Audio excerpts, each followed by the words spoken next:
Welcome to Future Zone Academy. आज हम class 10th की मैथमेटिक्स की ओर बढ़ते हैं।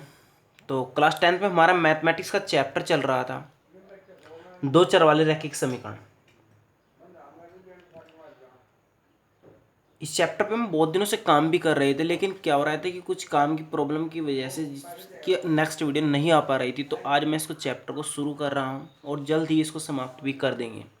ओके, तो आप यहाँ पर ध्यान दीजिए। अगर आप हमारे विशेष बैच से जुड़ना चाहते हैं तो आप 8755084148 पर आप संपर्क कर सकते हैं। और ऑनलाइन कैसे पढ़ाया जाता है, इस स्पेशल बैच में कैसे पढ़ाया जाता है, तो आप इसको भी यूट्यूब में देख सकते हैं। मेरे इसी चैनल पर फ्यूचर जोन एकेडमी पर एक वीडियो पड़ी है, उसमें आप इसको देख सकते हैं। आइए शुरू करते हैं चैप्टर। तो चैप्टर में हमारा आज का जो पॉइंट है वो वेरी वेरी इंपॉर्टेंट है। और तो पॉइंट आपके सामने है, रैखिक समीकरण को हल करने के तरीके। मतलब जो आपका रैखिक समीकरण युग्म है आप उसको कैसे कैसे हल कर सकते हैं, तो उसके बारे में ही आज हम पढ़ेंगे। तो हम तीन तरीके से पढ़ सकते हैं, मतलब हल कर सकते हैं। तो प्रतिस्थापन विधि द्वारा, एक विलोपन विधि द्वारा, एक क्रॉस मल्टीप्लिकेशन मेथड द्वारा। तो आज हम शुरू करते हैं प्रतिस्थापन विधि द्वारा रैखिक समीकरण को हल करना। तो हम इसको कैसे कैसे हल करेंगे, तो आइए शुरू करते हैं।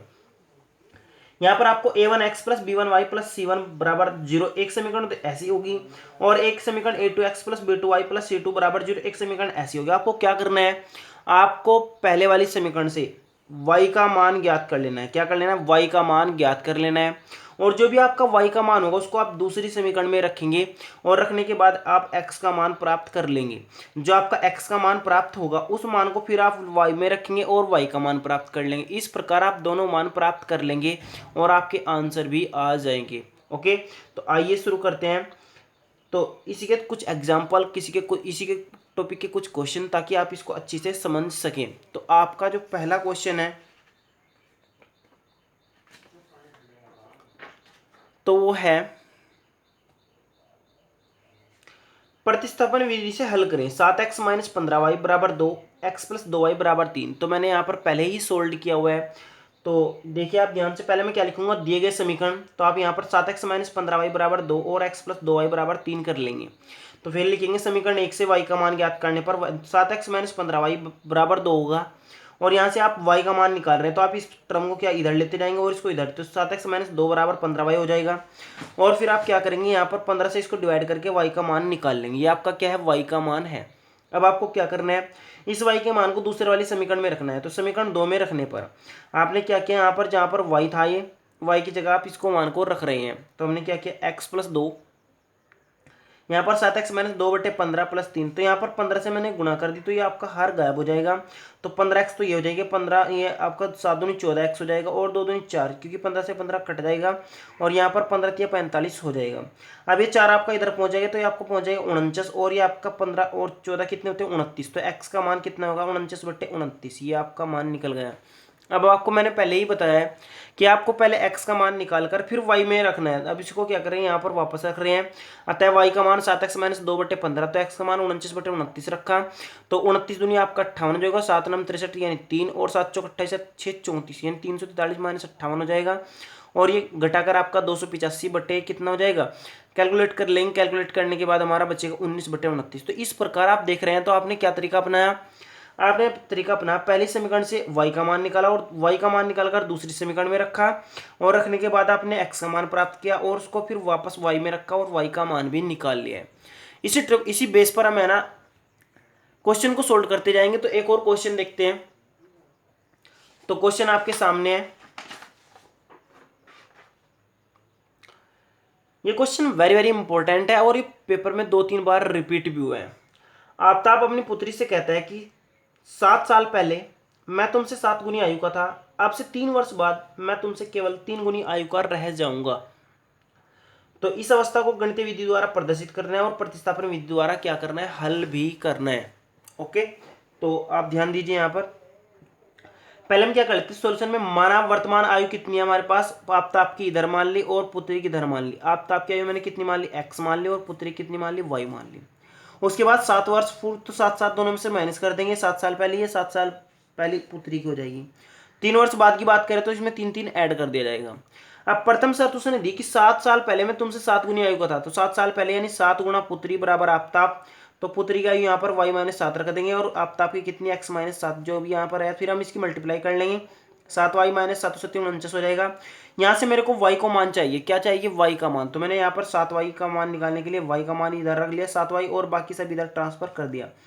ये हो गया आपका y का मान, y बराबर x प्लस 42/7। ओके, अब ये y का मान मैंने आपको पहले बताया, तो जो आपकी दूसरी समीकरण होगी उसमें आपको रखना है, तो हम क्या कर लेते हैं, दूसरी शर्त देखते हैं। दूसरी शर्त है आपसे 3 वर्ष बाद मैं तुमसे केवल 3 गुनी आयु का रह जाऊंगा, तो 3 वर्ष बाद यानी 3 ये आपका ऐड करने के बाद जो आया था, इसमें आपका 3 गुणा पुत्री की आयु बराबर आफ्ताब की आयु, तो मैंने यहाँ पर ऐसे ही करके लिख दिया है, तो यहाँ पर x+3 बराबर यहाँ पर मल्टीप्लाई हो जाएगी 3y + 3×9, तो यहाँ पर आपको y का मान यहाँ से रख देना है, मैंने y का मान यहाँ पर रख दिया x + 42/7 ये लिखा हुआ था। अब रखने के बाद आप देख रहे हैं ये हो जाएगा आपका 3x + 3 दूनी 6, 3 चौक 12 और प्लस आपका 9 7 63 हर ब्रैकेट को इक्वल करने के बाद ये 7 की आप इधर से मल्टीप्लाई कर देंगे, 7 × 21 और 7x ये आपका हो जाएगा। तो 3x को जब आप माइनस करेंगे तो आपका 4x बचेगा, 21 आप इधर घटाएंगे तो आपका 168 बच जाएगा, 4 से भाग देकर आपका x का मान कितना जाएगा, 42। जब x का मान 42 होगा, इस x को आप वापस y में रखिए, y में रखने के बाद आपको y का मान भी प्राप्त हो जाएगा और वो कितना होगा, 12। तो इस प्रकार आप देख रहे हैं, आप वही पैटर्न अपना रहे हैं, पहली समीकरण से y का मान निकालना है और दूसरी समीकरण में रखना है, फिर x का मान निकल जाएगा और उसको वापस y में रखना है और आपका y का मान भी निकल जाएगा। ओके, तो आइए एक दो क्वेश्चन और देखते हैं। तो आपके सामने एक और क्वेश्चन है, दो रेल पटरियां समीकरण दी हुई है x + 2y-4 2x + 4y - 12 = 0 को निरूपित करते इन्हें प्रतिस्थापन विधि द्वारा हल कीजिए। पहले या तो आप ये ध्यान दीजिए, रेल की पटरियां तो आपकी समीकरण सोल्व ही नहीं होगी, क्यों नहीं होगी, क्योंकि वे एक दूसरे को बिल्कुल भी नहीं काटती है। लेकिन कोई बात नहीं, हम एक बार इसका प्रयास करते हैं। तो हल करने का प्रयास यहाँ पर देखिए, मैंने दी गई समीकरण लिख ली, दोनों लिख ली, उसके बाद फिर समीकरण एक से क्या किया मैंने, x + 2y - 4 ये जो आपकी समीकरण थी इससे y का मान निकाल लिया, 2y बराबर कितना हो जाएगा आपका, ये दोनों उधर पहुंच जाएंगे, -x + 4 यानी 4 - x हो जाएगा और y का मान आ जाएगा आपका 4 - x/2। अब हम क्या करते हैं, इस y के मान को दूसरी समीकरण में रखने का प्रयास करते हैं। तो समीकरण 2 में रखने पर मैंने 2x में जब जैसे मान रखा तो यहाँ से 2 से काट दिया, काटने के बाद मैं देख रहा हूँ कि 2x कट गया, यानी साइड में x नहीं बच रहा है। जब x नहीं बच रहा है तो इसका मतलब ये इक्वल्स नहीं होगा, तो इसका मतलब इसका कोई भी हल भी नहीं होगा। तो आपकी प्रॉब्लम यहाँ पर क्लियर हो गई है। तो हम क्या कह सकते हैं, दी गई स्थिति का कोई भी हल नहीं है। तो आइए हम नेक्स्ट क्वेश्चन देखते हैं।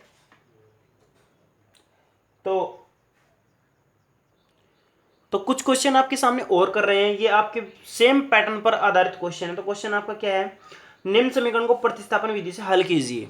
तो क्वेश्चन क्या आपका x + y = 14 x - y = 4। तो आपको क्या करना है, हल करना है। तो पहले मैं इसी को कर लेते हैं, सॉल्यूशन लिख दिया मैंने पहले और यहाँ पर लिख लूंगा दी गई समीकरण। तो कौन कौन सी, एक तो x + y बराबर कितना है आपका 14, दूसरी है x - y बराबर कितना आपका 4। तो यहाँ पर जो समीकरण है, समीकरण आपकी क्या है, x + y = 14 से यहाँ से आप y का मान निकाल लें, 14 - x हो जाएगा। ये किसका मान निकाला आपने, y का मान। आपको समीकरण 2 में रखना है, तो समीकरण कौन सी में, x - y = 4 में y का मान रखने पर, तो जैसे आप रखेंगे तो क्या हो जाएगा, यहाँ पर हो जाएगा x - y की जगह आपने क्या रखा, 14 - x रख दिया और बराबर आपका हो गया 4। तो ये आपका हो जाएगा x - 14 और प्लस x हो जाएगा बराबर 4। तो ये आपका हो जाएगा 2x - 14 बराबर 4। और फाइनली आपका कितना हो जाएगा, 2x बराबर यहाँ से 14 उधर चले जाएगा, 14 4 18 हो जाएगा और x का मान आपका कितना आ जाएगा, 9। x का मान आपका कितना आ जाएगा, 9।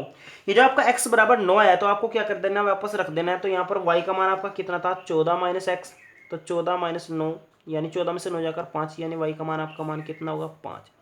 तो आप पैटर्न को देखिए, आपका पैटर्न क्या कह रहा है कि पहले आपको पहली समीकरण से y का मान निकालना है, फिर आपको दूसरी समीकरण में रखकर x का मान निकाल लेना है, फिर x का जो मान आया उसको पहले वाली समीकरण में रखकर आपका मान क्लियर हो जाएगा।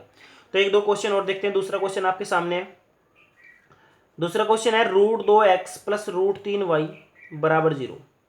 तो √3x - √8y = 0। ऐसे अगर आपके जोड़ने के बाद और घटाने के बाद किसी का मान अगर 0 0 आता है ना, तो आप डेफिनेटली समझ लीजिए दोनों का आंसर 0 होगा। तो यहाँ पर फिर भी हम प्रयास करते हैं सोल्व करने का। तो मैं लिख लेता हूँ समीकरण 1 से, यहाँ पर ये समीकरण मैंने 1 मान ली, कितनी मान ली, 2। तो समीकरण 1 हमारे पास क्या कह रही है, √2x + √3y = 0। तो मुझे क्या चाहिए, y का मान चाहिए। तो यहाँ पर √3 बराबर कितना जाएगा, -√2 x के। तो y का मान निकालने के लिए मैंने y का मान निकाल लिया है और ये आपका y का मान आ गया है।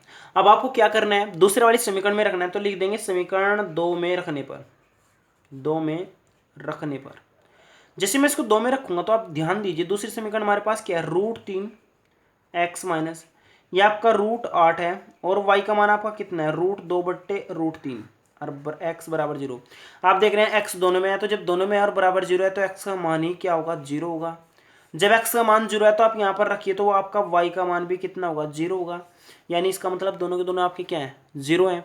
तो आप इस तरीके से समझ सकते हैं कि अगर आपका जोड़ और घटा दोनों 0 आ रहा है तो दोनों का मान कितना होता है, 0 ही होता है। ओके, आइए एक और क्वेश्चन देखते हैं। x+3 प्लस y/2 बराबर 13/6, 3x/2 माइनस 5y/2 बराबर -2। ये क्वेश्चन आपका अच्छा सिलेक्टेड क्वेश्चन है, तो इस क्वेश्चन में भी हम हल करने का प्रयास करते हैं।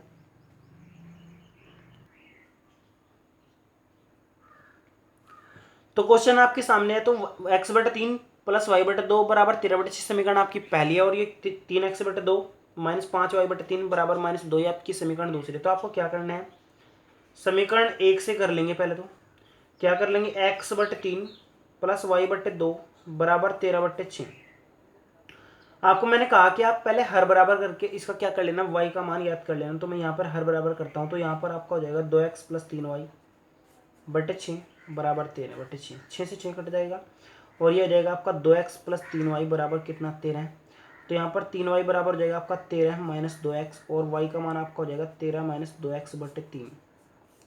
ये जो आपका y का मान है आपको क्या करना है, समीकरण 2 में रखना है। तो मैं लिख लेता हूँ समीकरण 2 में रखने पर, समीकरण 2 में रखने पर समीकरण 2 में आप जब जैसे ही रखेंगे तो कितना हो जाएगा आपका 3x/2 माइनस 5/3। y का मान आप यहाँ से रख लेंगे 13 माइनस 2x/3 और बराबर हो जाएगा आपका -2।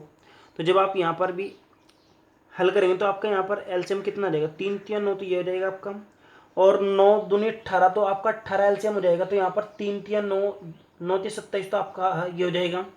27 कैसे हो रहा है भाई, 3 3 9 9 की मैंने इधर मल्टीप्लाई की तो 9 3 27 एक्स हो जाएगा। और ये आपका 2 है, 2 की आप इधर करेंगे तो 2 पनी 10, 10 की इधर करेंगे तो 130 हो जाएगा और ये आपका प्लस हो जाएगा। तो यहाँ पर 10 दूनी 20, 20 एक्स हो जाएगा और बट्टे में आपका कितना हो जाएगा, 18 हो जाएगा और बराबर आपका हो जाएगा -2।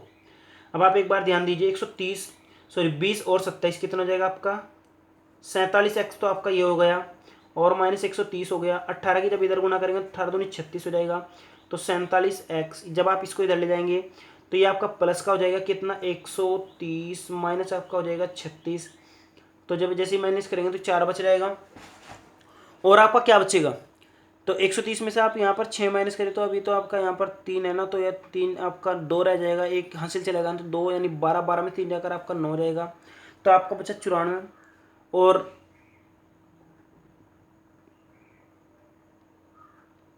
और आपका क्या होगा, यहाँ पर हमें एक्स का मान निकालना, तो एक्स का मान आ गया 94/47, 47 दूनी कितना होता है 94, तो एक्स का मान आपका आ गया 2। अब आपको कुछ भी नहीं करना है, इस 2 को कहाँ पर रख देना, y के मान में रख देना। तो y का मान आपका यहीं पर निकल जाएगा, 13 माइनस 2 गुणा 2/3। तो 13 में से 4 जाकर आपका कितना बचेगा, 13 में 4 जाएगा और बचेगा आपका 9/3 आ जाएगा। तो आपका y का मान कितना आ गया, 3। तो आप तरीका बहुत अच्छी तरीके से समझ गए होंगे, तो आपकी कोई भी इसमें प्रॉब्लम नहीं रही है। आपको पहले क्या करना है, y का मान निकालना है, जैसे यहाँ पर निकाला, फिर आपको y के बाद उस मान को दूसरी समीकरण में रखना है, फिर x का मान निकाल लेना है, x के मान को वापस रखना है, दोनों मान आपके निकल जाएंगे। ओके, अगर आपको वीडियो अच्छी लगे तो आप वीडियो को लाइक करें और हमारे चैनल को सब्सक्राइब भी करें। Thank you.